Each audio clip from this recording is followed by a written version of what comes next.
Hi, folks. This is Ken McKusick. Welcome to Friday Morning GM. And I'm joined today by Spenser Peterson. Voss still working on his restaurant, getting that up and running. Matt Ruff has joined us for some episodes, but Spenser Peterson here to talk about the 53-man roster today. I guess we had a big move in the AFC North we probably ought to discuss briefly before we move on. That's TJ Watt getting re-signed by the Steelers for a whopping $41 million AAV, with $36 million of that guaranteed over 3 years. Yeah, there's been quite a few large contracts handed out in the last couple of days here around the league, both on the offense and defensive side of the ball. But this one's obviously a little closer to home. Yeah, it does. It probably does not increase the chance of keeping Odafe Owe, I would think. I think it actually greatly reduces that chance. I think it's a very good thing now they got Mike Green in the draft in terms of the future. They're going to have to scramble for players next year. But I do think that the amount given Watt for the age 31 to 33 seasons is an awful lot of money, And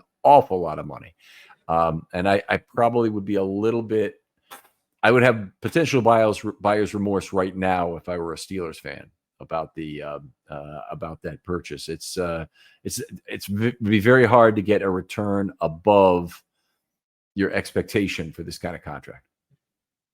Honestly, that's a lot of money for any set of age seasons for any position other than quarterback. So even if he was in his 27, 28, 29 seasons, that would be a lot of money. So. Right. All right. Well, that move in the division, it's done now. And hopefully the last two games of dominant the Ravens had over Watt, where he had no sacks or quarterback hits in the last two games. Rosengarten played pretty well in aggregate in those two games, about a B+ level in aggregate as I scored it over those two games combined. So very, good news for the Ravens from that perspective, at least. But we're here to talk the Ravens roster. Now, we do this at the beginning of camp in a typical year. We'll do it again at the end of the preseason in terms of taking our best guess at the 53. But it's more fun to do it now when there's a lot of roster battles still to happen. There's a few things. There's only really a couple of spots, as I see it, that are up in the air.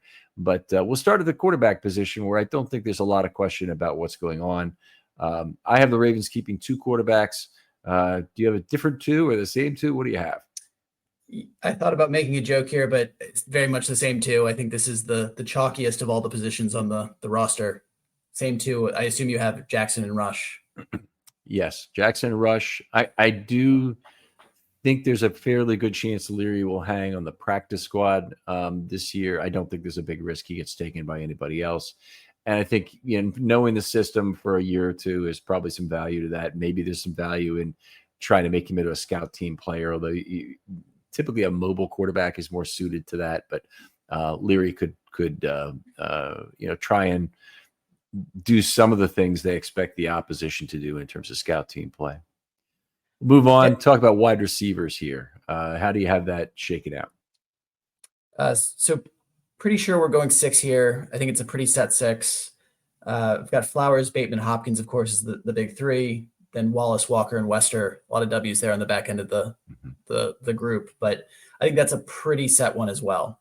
Yeah, I agree. I think we're 1 for 1 on that. Wade would maybe be the 7th guy. Anthony Miller is there. The Ravens have kept a stable of guys who haven't caught a pass in a couple of years on their practice squad. So they had, Miller and Kirkwood, and it's another one I'm forgetting, but they had other guys, and then they still went out and got Deontay Johnson and paid for him, and then they brought Sims in, who had a little bit of punt return experience. So they have seemingly a penchant for veterans, which bothers me a little bit in terms of Wade specifically, because I think if he'd shown any ability with a punt return in practice, he would have gotten the role ahead of a player like Sims, because he's certainly shown plenty as a wide receiver in the preseason. Yeah, absolutely. It is a little concerning about what his future is, given he didn't get that shot. But, when you look at what they have on the roster with the 6, you think about the 7 and 8 guy being Wade and Miller. I don't see a ton of variation there. That I think it's a calculated gamble that you don't take up a roster spot with a 7th wide receiver just to keep him. I agree. I think that's likely. And 6 wide receivers, even some teams will tell you that's one too many, and they'll try and go with 5, including some Ravens teams in the past. But I think Wester brings the Ravens another element to their game, and in fact, a replacement for Flowers in some ways to take some of that gadget play away from him, as well as Yeah, return duties. and you also get some special teams contribution from Wallace and Walker as well. So I think you're pretty comfortable there with 6. Yeah. All right. All there with you. We'll move on to tight end since this has gone pretty easy. I got 4 guys. You got 4 guys, or you got somebody else? I've got 4 guys. I'm guessing they're the same as you. All right. So Andrews, likely Kohler, and included Ricard, a fullback tight end in this group.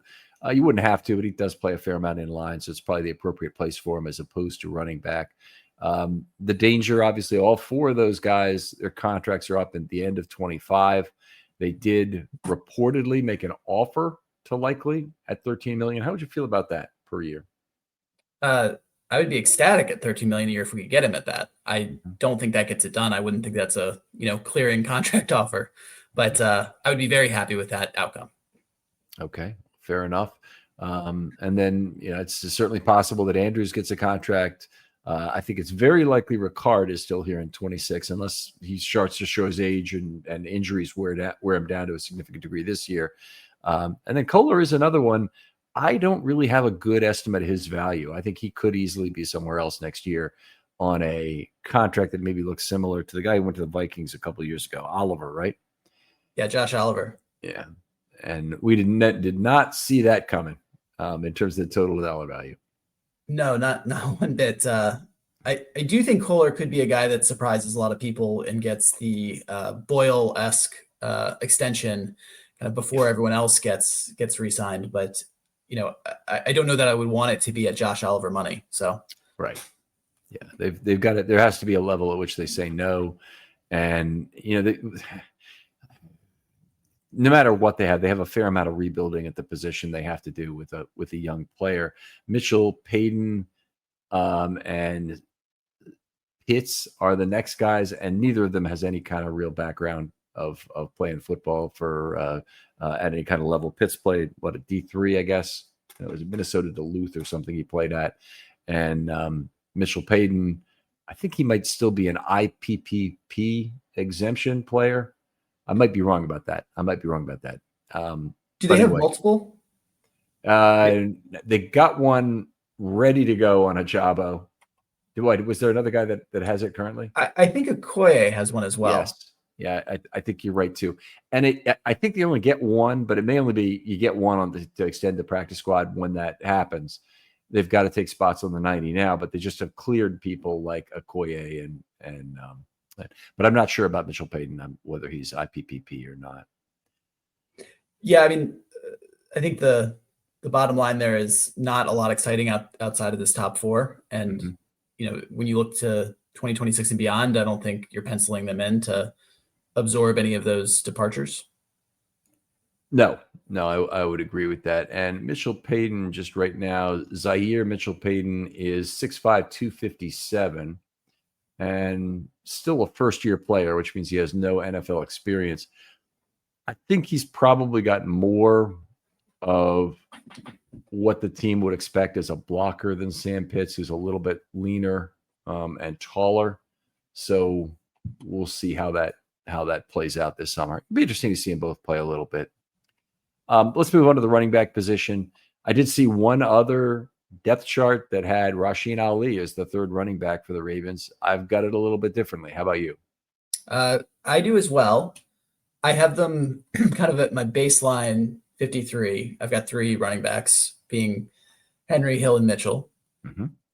I do have an asterisk on my list next to Ali because, and maybe we'll come back to this in a moment, there could be something with that 25th spot, depending what happens with injuries at other positions going into the season, that a 4th running back could be where they put that. Yeah, I agree. That's certainly a possibility. Ali did a little bit of kick returning. There'll be an emphasis on kick returning this year. It could be they want 2 guys doing that. Mitchell and Ali together be a pretty formidable duo. And since the kicking team does have the opportunity to choose like half the field, they can put you in a position where your lesser guy is the return man, and you want it to be somebody still pretty good. So we'll see how that plays out. But Ali is a potential to make the team, but I think he's a long shot right now. And I think it's more likely that they go for a 10th player on the offensive line for reasons we'll get into in just a moment here. But let me ask you a question.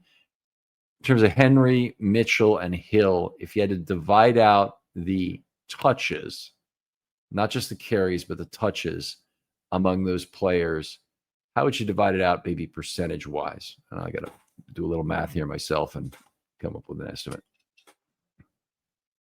Yeah, off the bat, without doing the math myself of the touch breakdown from last year, I'd say probably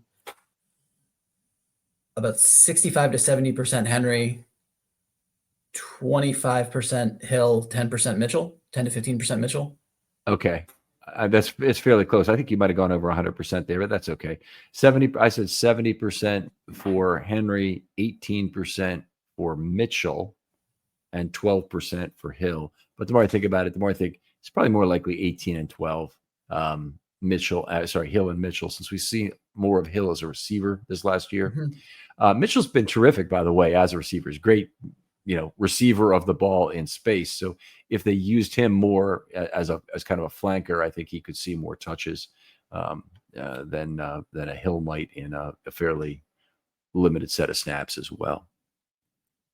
Yeah, the big wild card there, I think, is how involved they get Mitchell in the offense and in what variety of ways. If he is giving a little bit more of a gadget role, doing some end around stuff and a couple other ways that he could get involved in the offense, that I don't know that takes up, an additional 10% of the touches, but that is a little bit of a wild card in how that gets split out. Yeah, I'm going to say this about when you watch camp, OTAs, whatever you watch, there's not very much you can truly tell about running backs, about how effective they're going to be against live fire, because they do not face it at this time of year. You don't even push a running back down from behind. That's considered something you have to apologize to your teammate for. But you don't make it's non-contact football they're playing right now. That said, Mitchell looks unbelievably quick and shifty again, which I'm very excited about. And if Mitchell were to be anything like he was in 23, I think that there's going to be a natural fairly dramatic shift in carry percentage between Hill to him. Yeah, if he looks at all like he did in 2023 before going down with the injury, that is, I'll just say this is a roster I'm already very excited about. And I'm not underwriting 2023 Keaton Mitchell in that. And if he shows any of that, I go from very excited to incredibly excited. All right. Very good. I'm not familiar with the use of the term underwriting in that regard, but that's okay. We're good. I understand, I think, what you meant by it. Let's move on to the offensive line. Talk about the guys there. And we got some news today that Emory Jones went on NFI. Now, this is a very interesting and potentially dramatically impactful move for the Ravens, who may get an extra year of extended on Emory Jones's deal. But apparently what it must mean is the injury happened after his last game at LSU. Then he had some sort of off-field injury to that shoulder. I think the Ravens have already decided he's not going to make camp. They may, he may only be on NFI for a short period of time if he's ready to go, but he could also be on NFI for the entire year and go the Voorhees route as opposed to what I'll call the Ajabo route, which really didn't work out for the Ravens. The Ravens, they had a chance to NFI him for the whole year. They decided to bring him back, and all they did was waste a year of his initial contract. Yeah, I don't know that there was anything specifically reported on it, or I missed it at the time, but I was always under the assumption that Jones's injury was somehow football related. I don't think there was much discussion about that potentially being an NFI-able injury at the time, and I may be misremembering there, but I did have him marked as there's sort of a source of flex here in the roster given his injury that he was clearly penciled in to be a part of the 53 given his draft position, pedigree, etc. But it makes this what would be a very chalk offensive side of the ball a little more interesting for this discussion. Right. I agree with that. I think there's a player who has a big advantage coming out of this. And there's another player who might actually see the field this year. But one of the reasons that I said I went with 10 offensive linemen in this group here is that I don't think Carson Vincent sees the field this year. Well, the second backup offensive tackle was supposed to be Emory Jones this year. They have Joe Noteboom. They brought him in, and I think that he'll be the first guy off the bench if somebody gets hurt. Hopefully it doesn't happen at all, and we don't have anything to talk about. But Joe Noteboom would be first, and then Carson Vincent is probably second now if Emory Jones is unavailable. Potentially. It depends, I guess, and then there's questions about who would play right tackle, but I know often they like to make the one-for-one move, but it does raise the question, depending, and maybe it depends on the time of the season, early season versus late season, what you've seen, what you're comfortable with. Do they move Roger Rosengarten over to the left side over a Carson Vincent? I'm fine with that, and I think there's a good possibility Rosengarten might be a left tackle that replaces Stanley for anybody but Noteboom. I think Noteboom gets the first shot at left tackle. But if, let's say, Rosengarten does move, then who plays right tackle? Potentially Cleveland, but I think that's why I mentioned that raises the question of who plays right tackle in that situation. So, obviously, if that were to happen, that creates a lot of reduces depth on the inside significantly. Any situation where we lose Stanley is not good. I think even regardless of the reverberations at other positions, not something I would be looking forward to. But agreed that after Noteboom, it gets quite questionable. Okay. All right. So let's go down the list then of 10. I think we're going to have some of the same names here, but Stanley, Rosengarten, Noteboom, and I have Vincent all making the team as tackles. Vincent, if they cut him, they'll lose him. So they have to carry him on the 53. At some point, they could decide they want to IR him. But I think part of the value of having him on the 53 is he actually learns how to play football. He's gotten by with a lot of bad habits due to playing some weaker players. And hopefully this is a case where he can learn the game. He's being very heavily coached right now. I can honestly say that. Then I don't think there's any doubt that Linderbaum, Faalele, Voorhees, and Cleveland all make the roster as interior offensive line players. Faalele, the incumbent at right guard, Voorhees and Cleveland, we're going to fight it out at left guard, as Warhop has said. I don't know that there's really a fight going on there. For a lot of reasons, the team would be happier with Voorhees winning it because of the tenure remaining. But Cleveland might be the better player, and if that's true, then you should want him winning it, particularly if he's going to be gone in a year, and you have the possibility of maybe getting a comp pick, the possibility of deciding you want to re-sign him for longer. I mean, it'd be a shame to let him leave town and then all of a sudden be a really good player somewhere else.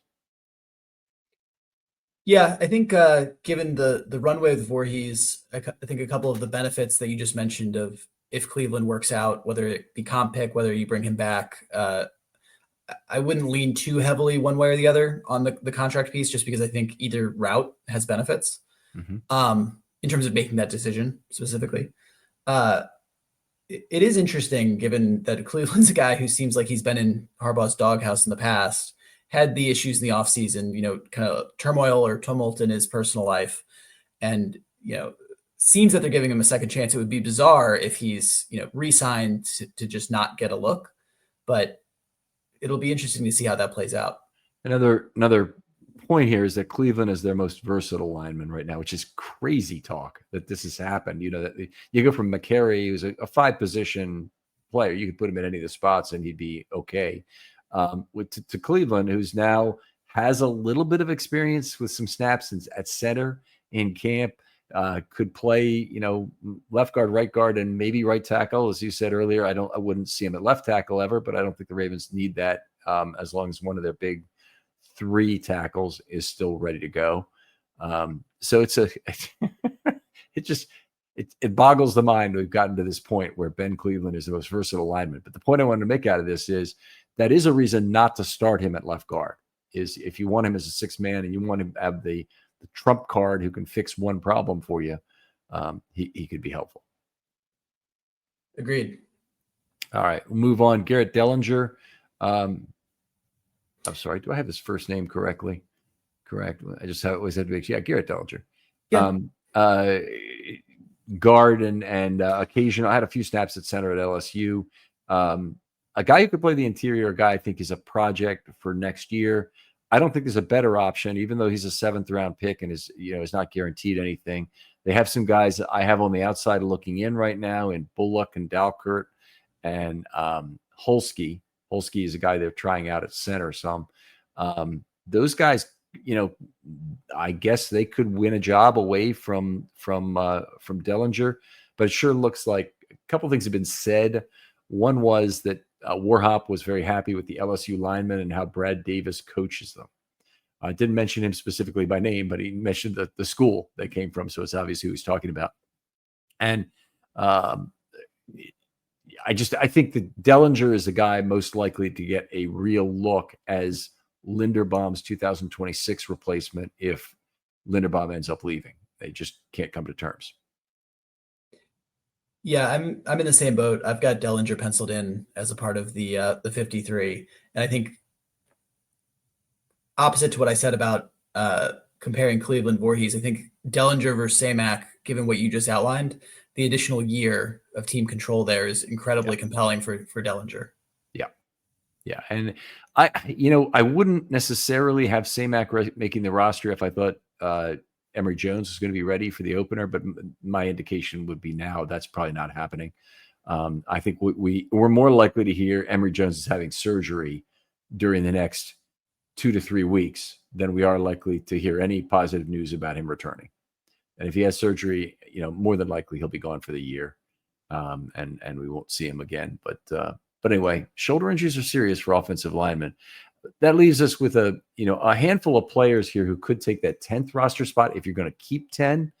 And I think this is a team that it probably makes sense. Normally, 9 would be the magic number, but with Carson Vincent being one of those guys and not expecting him to play in 2025, I think it's 10 you keep.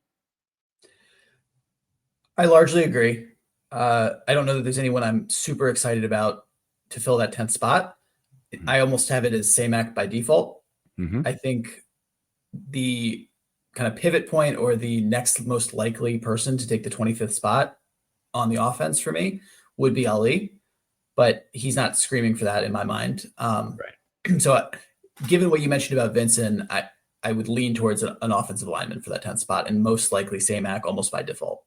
Right. Now, one of the things that comes up is you're given an extra roster spot for an 8th offensive lineman every week. So if you don't have at least a 9 to make 8 group available to yourself, you're making a mistake. And offensive linemen suffer a lot of minor injuries and missed games. So you want to have to have 9. You better be 9 guys who you're really comfortable playing. And if Vincent is one of the 9, then it makes me less comfortable. So I think they keep a 10th. They could do it with practice squad elevations. They have a couple guys there. Bullock, the guy from Maryland, the guard tackle, Dalcourt, a guy with some experience at center, and might make sense. And Reed Holsky, I wouldn't have had on this list, but he was also specifically pointed out by Warhop as a guy they were going to give chances to at center this camp. And it's interesting because they didn't mention Samac's name. They mentioned Holsky and Dellinger were the 2. So we'll see how that plays out. I don't expect Samac to not have any snaps at center. I expect we'll see him some there. I always produced that offensive line grid of who played which series and ends up being how many plays did they get for in the order of entry. I do think we'll see Samac be one of the earlier entrants at center in the preseason games. Yeah, absolutely. All right. So we talked a little bit. So we have basically, it sounds like the same 25 with a question in your mind a little bit about whether Samac or Ali makes the roster. Now, in which player are you more likely to lose if you cut them both? I think most likely to lose Ali only because of the going rate or the rate at which running backs get snapped up due to injury, not necessarily because he's the more compelling or more interesting player. Right. But Samac is probably it feels like one of the least discussed draftees we've ever had. there wasn't a lot of buzz about him. I mean, he's a very late round pick, seemingly out of nowhere. I think he went to Michigan State, but not a lot of fanfare when he's drafted. It hasn't seemed like there's been much buzz or discussion of him even over the last year either. But again, he's probably, I would wait towards keeping Samac over Ali. I think Ali, just given the demand for running backs due to injury, is probably the more likely to get scooped up.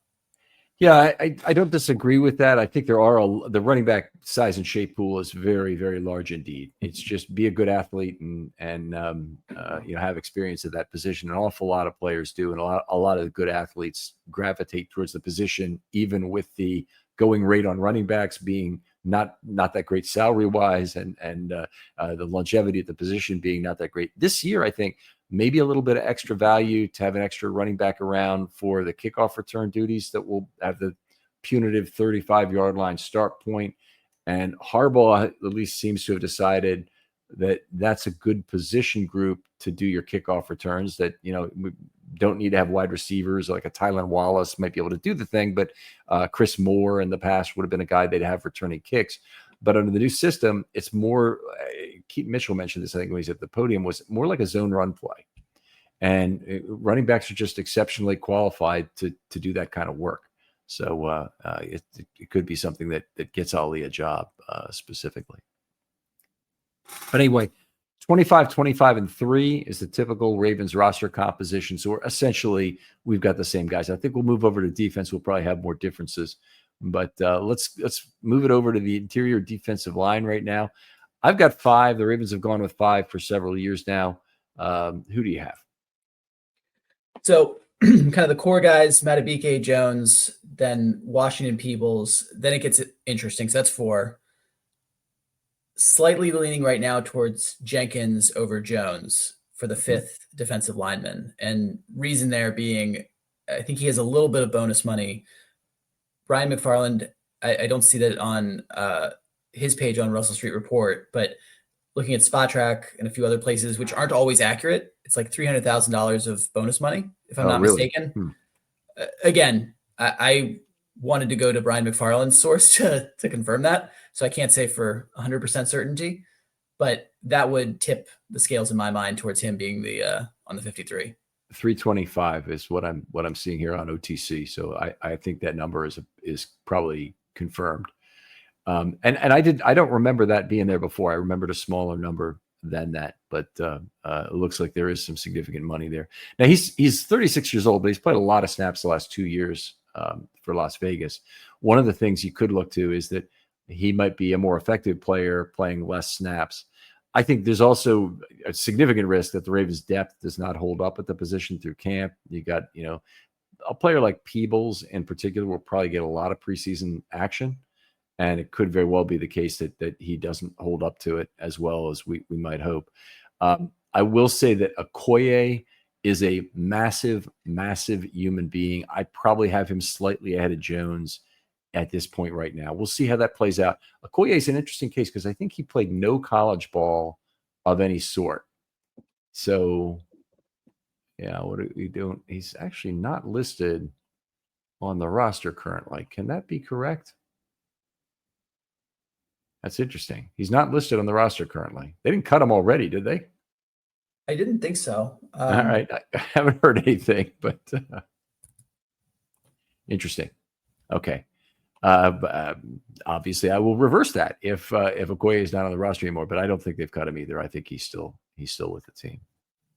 5, you think for opening day and not 6, right? Yeah, that's where I am right now. Okay, that's where I am too. It is a position where I kind of always thought it would be a good idea to keep a 6, and particularly if you like your 6 guy, don't put him on the practice squad. Everybody goes to the Ravens practice squad first for defensive linemen anyway. So that'd be a concern to me that wouldn't happen. But right now I see Okoye and Jones both as the likely top of the practice squad guys if the Ravens do decide to go with 5 again. Let's move over to edge. A very crowded position at this point for the Ravens. How do you see it playing out? So I have them keeping everyone that's kind of inside track on the roster right now, or has a defined spot on the roster right now. So Odafe Owe, Van Noy, Green, Tavius Robinson, Adisa Isaac, and I have, as of now, David Ojabo sticking around. That said, I think he is probably the top candidate to potentially be dealt at the end of training camp, or potentially cut as well. But given what we know right now, I've got him. You ever have one of those days where everything's off? Well, Mood can help with that. And let me tell you about Mood. It's the online cannabis brand that is changing the way we handle everything, from stress to sleepless nights, with functional gummies that are 100% federally legal cannabis. Mood launched to make cannabis affordable, accessible, and transparent, while at the same time supporting American farmers growing premium hemp on small pesticide-free farms. Their gummies are next level. Seriously, I've tried a few, and each one feels totally different. The Sleepy Time gummies, out like a light, immediately asleep. The Epic Euphoria, it's perfect when you just need a reset to feel good again. What makes them unique? Mood combines THC with herbs and adaptogens, so you get real targeted effects. You're not going to find this in your typical dispensary. And here's the best part. Mood ships discreetly to most states, offers a 100-day satisfaction guarantee, and right now you get 20% off your first order with the promo code RAVEN. Just head to mood.com. Find your perfect gummy and use the code RAVENS at checkout to save 20%. As the last guy out of 6. Okay. All right. If they kept 6, that would be a big difference. One of the things you do is you hurt your special teams if you do that, but you don't have to have a Ojabo active every week. But then once you're at that point with a player and he's not going to be even active on game day, because Adisa Isaac can play special teams and he doesn't really make a big special teams contribution, then you've got a different sort of a problem on your hands. You should be asking yourself the question of why is he still here and should he be traded? I think the chance of him getting the kind of opportunity that would lead to future success with the Ravens is relatively small, and I don't think that that's likely to result in him getting a roster spot. Adisa Isaac may also have limitations as a player. We may see more of it this preseason, that he's just really not ready. But to me right now, Ojabo is the guy who I think is probably on the outs of this group. And I have the Ravens carrying 5. I think they'll cut bait on Ojabo at the end of camp would be my guess if their other depth holds up. Got one other that's kind of interesting player, Baltimorean Malik Ham is there. Now, very interesting because he's a Sam linebacker. Unfortunately, he spent 2 years on IR, so he's actually lost 2 years of his quote-unquote team control, 2 years of his initial 4. He could be put on the practice squad, and then the Ravens would have him as an ERFA next year if they wanted it. He could be on the practice squad just because the Ravens have had problems keeping edges healthy, and that might become a concern. And he's a rare cat that can actually step in at the Sam spot for you if your guys go down. And right now, it's Van Noy and I think Green is the secondary Sam at this point. They've had him playing a little bit on each side during OTAs so far. He had a nice interception on a boot play, but it's not clear to me exactly who would be the backup Sam for a significant number of plays if they were to lose Van Noy. One question on Ham: the team is obviously in the scope or the as far as undrafted free agents go, have actually invested quite a bit in him by stashing him on IR 2 years in a row. It does raise the question if they tried to get him through the practice squad, if some other team says, the Ravens clearly like this guy. They've spent money, IR slots with potential to return. And I think they didn't even have him actually return from IR, if I'm not mistaken, 1 year. They had him eligible. Practice, and then they didn't. Yeah, that's what it was. Reverted him, yeah. But they've clearly care about this guy and are trying to keep him around. So it does raise the question if, that would, at least for one team out there, signal, maybe we should give this guy a look if we try to sneak him through. Yeah, it's not like every player doesn't have something. I think if they cut Ojabo, he's certainly taken by some other team. And there's others we're going to get to later here that I think are a sure thing. But yeah, Ham, if you're looking at all the players that the Ravens have, I think Ham is a guy that another team might really, that wants a Sam linebacker, might think, yeah, that could work. All right, we'll move on to the inside linebacker position, which is not the crowded position it was, but I think there are going to be some other people who have a surprise roster spot going here. Who do you have at inside linebacker? So I have Smith, Simpson, Buchanan, and Hummel as the 4. I think I I couldn't find room for him. There does seem to be a little bit of energy for Higgins to potentially take a spot. I don't know really what the potential for releasing Hummel would be to make way for Higgins. I don't know from a cap impact. I don't know how much bonus money he has, but also not a great look in terms of attracting. He's not super priority free agent, but it's not great to bring a guy like that in and just get rid of him. But again, I'm at the 4, but was trying to find a way to see if Higgins could sneak on and just couldn't make it work. Yeah, Jay Higgins, a 480, 240 has been the number that's dogged him now since earlier this year in terms of getting drafted and eventually having to go the UDFA route. A lot of people really like him in terms of what he does on the field, and if he shows up in special teams, that'll be one of the real questions. Then he could be a guy that the Ravens keep around because he has some backup inside linebacker value. I think the Ravens, if I had to guess how that ILB roam will play out, Simpson will get the first shot at the weak side linebacker role as the incumbent next to Roquan, and Buchanan would be the backup at either spot to start the year. But I do believe that Buchanan, there's probably reason to have him take a fair number of Mike snaps as well as Will snaps during the preseason. I hope he'll get a chance to play both. And that doesn't usually work out that way. Usually they have you play one or the other. They might decide that Higgins is the guy they want at the Mike, that he's the guy they want to take the preseason second half snaps, say, after Buchanan and Simpson, say, are done in the first half, and be a guy who would see a lot of Mike time. So we'll see how that plays out. I have no idea what their plan is for Jake Hummel beyond special teams, but he did play about 50 snaps last year, I think, on defense with the Rams. Okay, so we're both at 4 on the inside linebacker. You had one more edge, and we're both at 5 on inside linebacker. So I have one more spot to allocate to these final 2 groups. Let's move on to the corners. I have 6 guys. How are you doing on corners? I have 6 as well. This is, I think, definitely the most crowded position group to make room for guys who in most years would have a pretty clear spot. But I've got Humphrey, Wiggins, Alexander, Awuzie, Tampa, and Longerbeam as my 6, given that their relative positioning, roles they play. Kone, want to find a spot for him, but given that I'm already keeping a Jabo, I think 7 cornerbacks just wouldn't work. Okay. And Armour Davis? I have him not making it. Yeah. Fourth year player. I'm in the same position. I got the same guys, by the way. So at outside corner, I had to make a relatively tough choice to go with Tampa over Armour Davis. That's mostly a tenure-based decision. Armour Davis is faster. Tampa has shown, honestly, not a whole lot so far in terms of what he might be able to do at corner.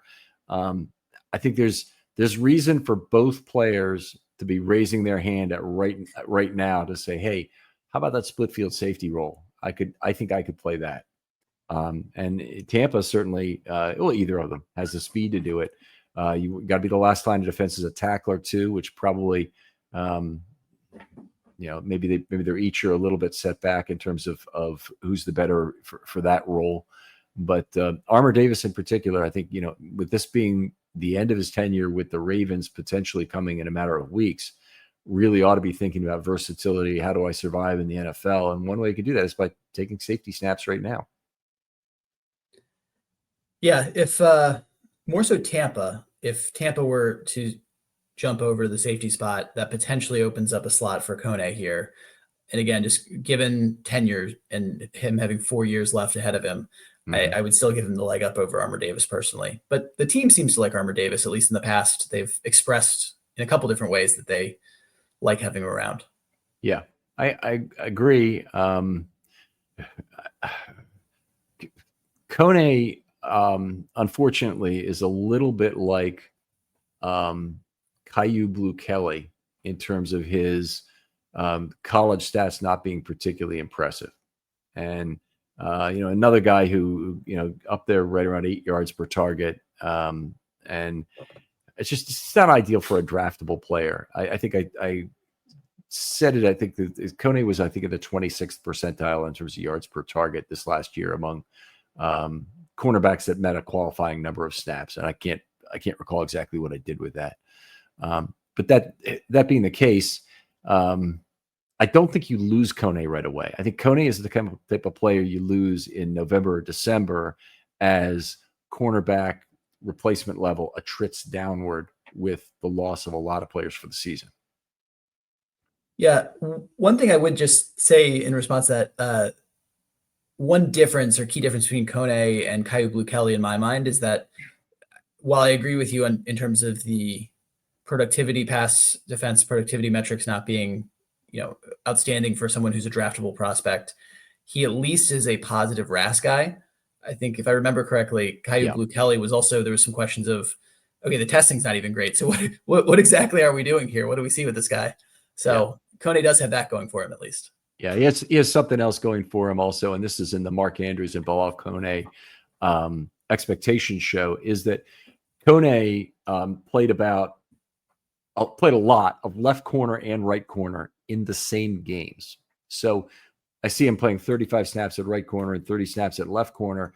What that tells me is he's probably chasing a particular receiver, and giving, where he was playing, I think he's probably the best corner on the team and was probably chasing the opponent's best receiver. Or at least if he was chasing the second best, he was chasing the second best in order to cover him on an island. And that's going to put you at a disadvantage in terms of some of the coverage metrics. So I would point to that as a potential. And you're 100% right on the RAS. He's a much better athlete in those terms. The reason I bring up the coverage metrics, and I know everybody wants to look at film, and then that leads to a bunch of evaluator arrogance about people thinking they can see better from a few plays. And I don't buy into that much. What I do buy into is that you can't ignore the coverage metrics, or you do so at your own peril. And we've seen time and time again where the players who corroborate good film with good coverage metrics, they tend to be the outstanding corners in the entire league. Wiggins is that way. He was my number one corner in the draft, and Witherspoon before him was that way. Runaway number one corner in his draft. The players who have one but not the other, they scare me a little bit. People agree on the film. Well, there's some mob mentality out there in terms of agreeing on a draft level for certain players. And then if the statistics say otherwise, you better at least examine them and try and figure out why that doesn't matter.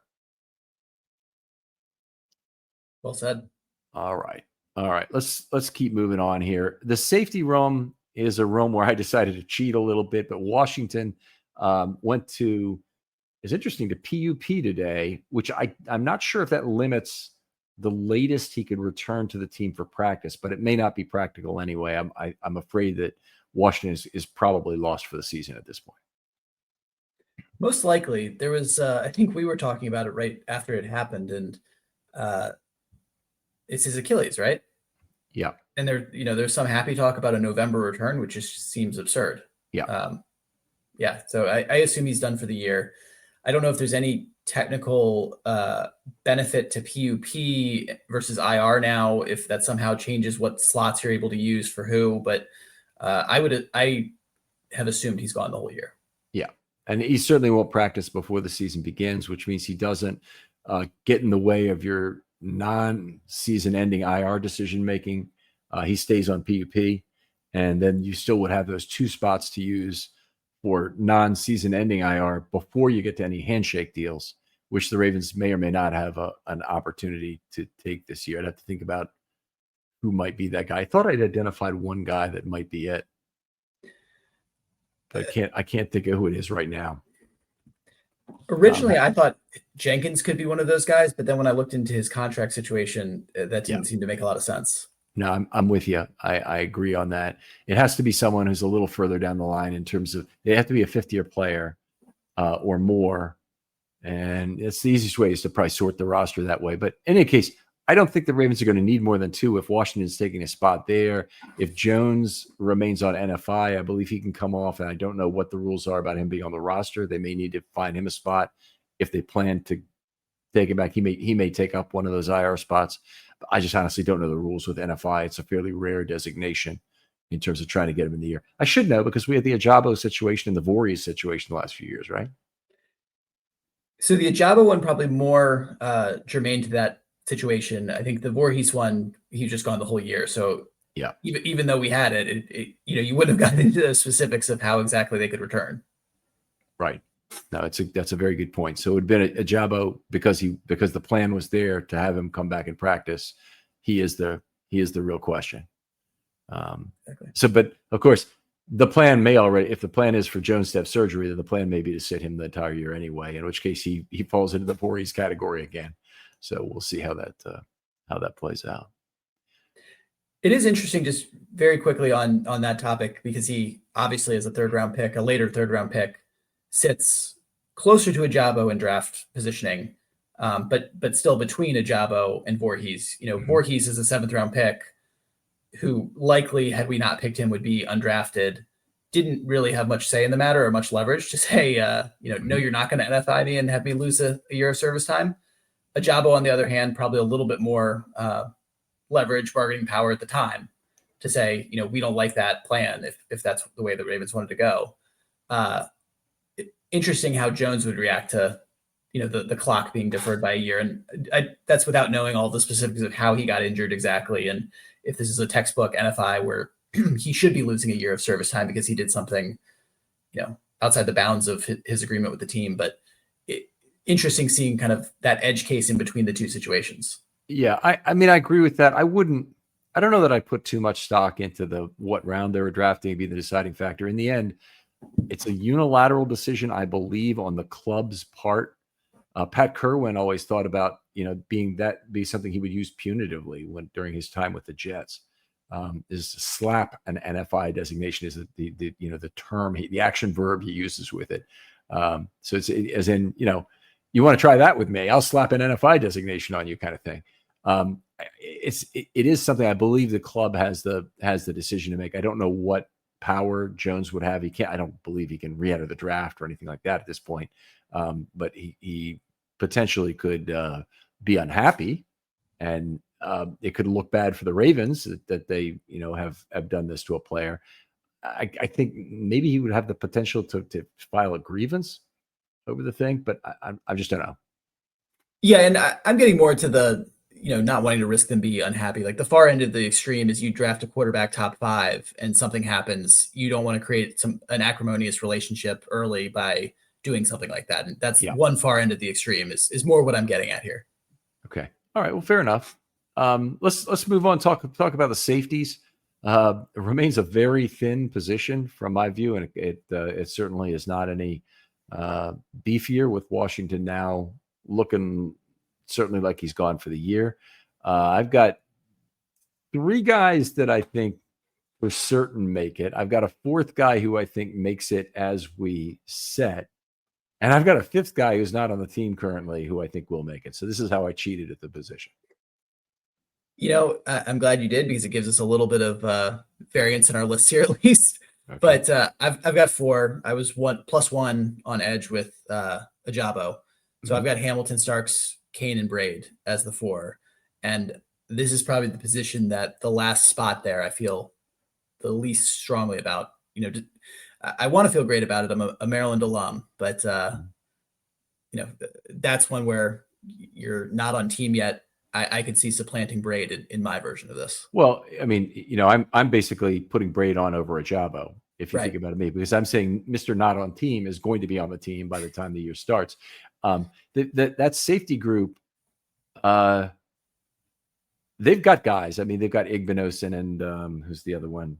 Keandre Jackson, who have played, college football are undrafted players this year. It's not like they don't have anybody to play the second half of preseason games, but Kane and Braid are going to get a lot of opportunity to play the back end in preseason and see if either of them can do it. Kane, in very limited view, has made a couple of plays in OTAs. It's nothing I would get excited about because it's not live fire yet.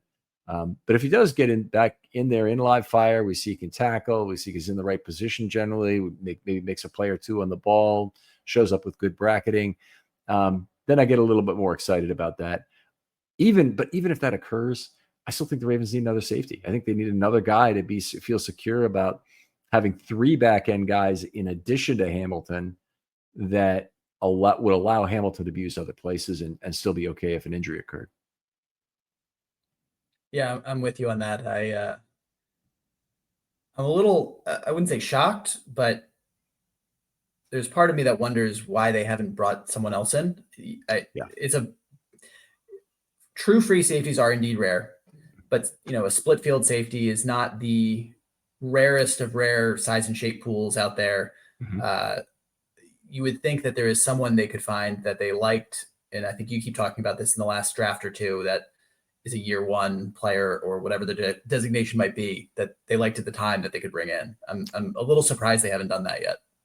Yeah. And if they, first of all, if they want to get this guy to learn the Ravens defense, that has to happen probably before camp starts, because first of all, the live fire he's going to get is going to start with that practice against the Colts, which is, I think, August 5th. The game's on August 7th. So it's fairly early in this entire preseason scheme. And they have another one against the Commanders.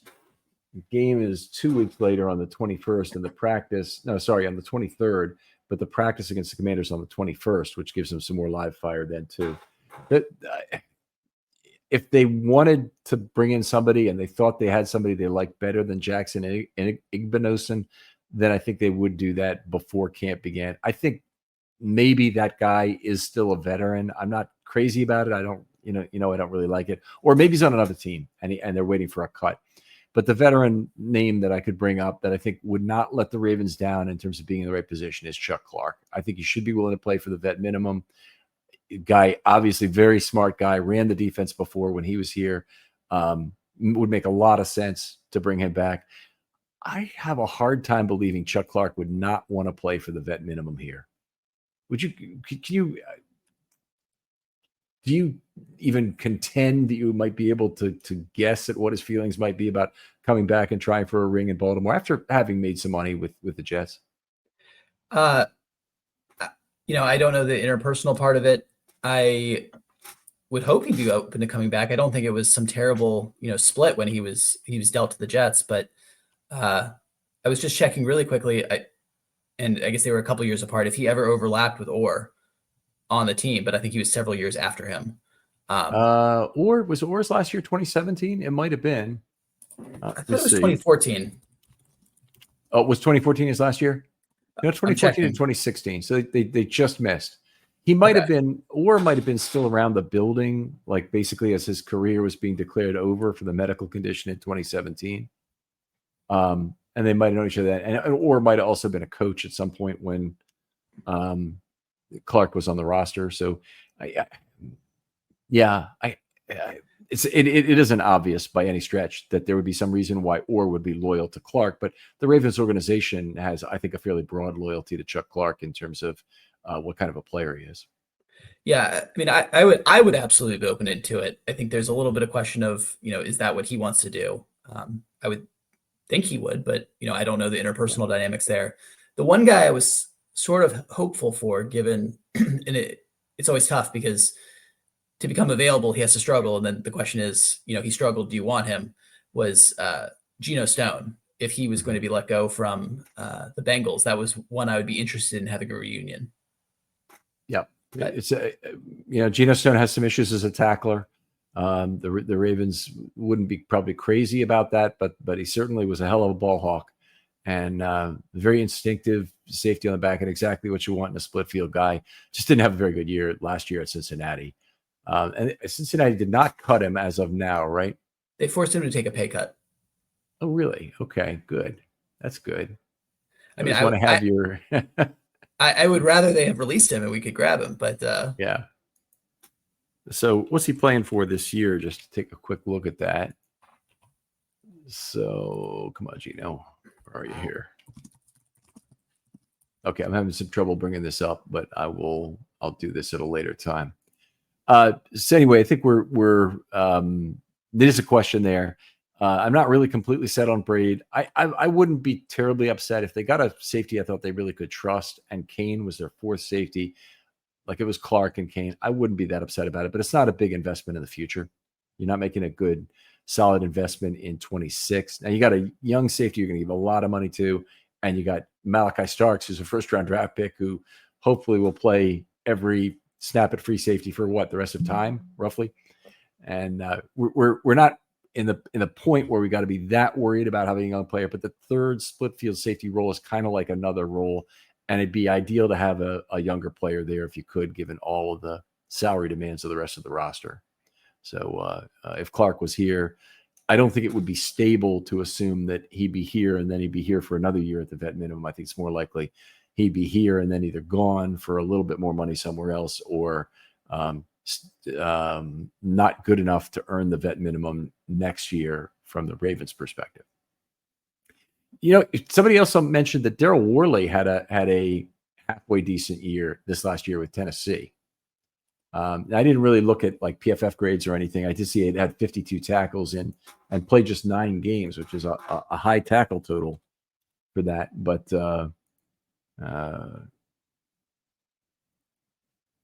this can't be right, can it? He's listed now as a linebacker with the Bengals, which is interesting because one of the other things that was interesting about Chris Worley is that he's only 29 years old, but if he's listed as a linebacker, he's really moved to that dime position. And that's the move. That's the change they made with Anthony Levine when they finally said, okay, he's not playing on the back end anymore. We're just going to use him at dime. And Dean Pease was the defense coordinator at the time. He goes, oh, he's a linebacker. He's not a safety anymore. Yeah. Has Daryl Worley signed anywhere? I think he's still a free agent, right? Well, he's listed on PFF as being with the Bengals here, but if you have something otherwise, that's great. I am not seeing anything for where he is currently. I think he's currently a free agent, but I could obviously be mistaken. Unless it may be that he's on the 90 man and isn't being shown as a current member of the team. But I was just gonna say I would be open to him coming back for some of that split field role. If that was an option. Okay, so perhaps it is 10. I think he played with Tennessee last year. So let me just get this right. Okay, I might be wrong because there's another Chris Worley who's an outside linebacker from Ohio State who played for the Bengals in 2018. He wouldn't be around the league anymore. So I think that's where the story's getting crossed. There's a couple of different Chris Worleys. And, this is Daryl Worley we're talking about, correct? Daryl Worley, right. Daryl Worley, of course. Okay. But yeah, multiple Worleys here, at least, is I think we're getting hung up. Okay, let me go to Daryl Worley here for a second. This is just, I do not feel good about my my brain function that I'm not able to do that. But I don't have Daryl Worley's current team, whether he's still with the Titans this camp or whether he's a free agent again, which certainly could be true. He got a chance from the Ravens last year and got outplayed by Eddie Jackson in the preseason, in case that were in camp. Didn't look that great, honestly. Didn't look that fast or anything. But I tell you what, the year before in 23, Daryl Worley was a preseason demon who extended the Ravens' ability to win football games in the preseason for an extra year by himself. Yeah, I remember him being in there the complete second half of a preseason game and just looking like a true NFL vet against guys fighting for roster spots. Yeah, it's the Ravens' way to sneak one guy onto the field who completely dominates the opposing quarterback in the second half of a preseason game. All right, so specialists, there is a battle going on at kicker right now, so I guess we'll see how that plays out between Hoyland and Loop. Loop, I would say, is probably 80% to win it right now, but not 100. And Hoyland has had some better days than Loop so far. So I guess we'll maybe see that play out to the end. I don't think Stout and Moore that there's any chance either of those guys is gone. No, I think we have the same exact 3 here. I've got Loop, Stout, and Moore in as specialists, but that's interesting to hear about the camp battle going on there. But I would imagine it's still heavily weighted towards Loop. Yes, I would agree. All right. So that brings us to the 53. We had you're 25 on defense. You have a Jabbo on the team. And not Mr. Not on team, right? No. It's yeah, I believe that's our swap. Is I've got a Jabbo and you have an extra safety to be named later. Yeah, safety to be named later, exactly. Okay, and on the offense, I have Samac as the 10th, and you in the end decided to go with him, but we're both on the fence on Ali that there could be value there, particularly in a return game, say. Yeah, I'd say I'm 60% Samac, 30% Ali, 10% other linemen from this group they have. Yeah, okay, that's a reasonable way to break it up. I love it when people do that, and I don't have to ask them. By the way, that's really good. If I had to pick a single dark horse to be on the roster, it'd be either Dalcourt or Hulsky. Maybe Hulsky, given the fact that he's been singled out as getting more playing time. He's a little bit younger than Dalcourt at this point as well, who's been with the team at least for 1 full year, and it might be 2 full years in camp prior. So we've got a chance there as well. All right, Spencer, always a pleasure talking football with you. Where can people contact you online if they have a question? I'm on Twitter X at Spenser CP. That's SPNSER CP. And thanks for having me on, Ken. All right. Always a pleasure. Thank you for making time. Other folks out there, thanks for listening. Like and subscribe if you're watching on YouTube, please. And if you're interested in doing something nice for the show, tell a friend about it first, and also write a 5-star 50-word review if you've got the time to do that. Spencer, thanks again for coming on. Thank you. And we'll talk to you next time on Film Study.